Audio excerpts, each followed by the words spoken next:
హైదరాబాద్లో ఆకలితో అలమటించే వారికి కొదవలేదు.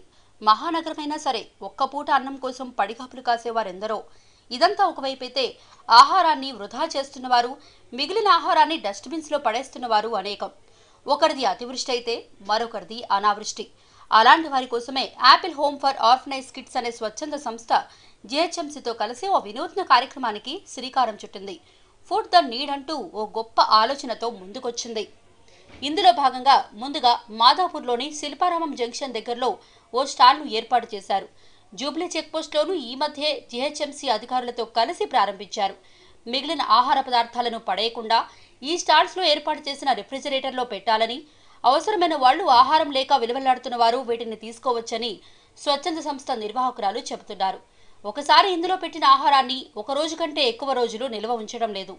చెడిపోయిన ఆహార పదార్థాలను ఎప్పటికప్పుడు తీసేయడానికి ఓ వ్యక్తిని నియమించారు.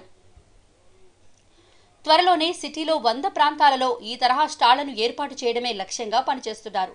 ఇదే క్రమంలో ఇవాళ బంజారాహిల్స్లో ఉన్న నిమ్స్ హాస్పిటల్ వద్ద మరో ఫుడ్ రిఫ్రిజిరేటర్ను ఏర్పాటు చేశారు. ఈ ఫుడ్ రిఫ్రిజిరేటర్ను ప్రముఖ సినీ నిర్మాత దగ్గుపాటి సురేష్ ప్రారంభించారు. ఏర్పాటు చేసిన 2 ప్రాంతాలలో ప్రజల నుంచి మంచి రెస్పాన్స్ వస్తోందని, రోజుకి ఒక్కో స్టాల్ దగ్గర 100 మంది ఈ సౌకర్యాన్ని వినియోగించుకుంటున్నారని నిర్వాహకులు చెప్తున్నారు.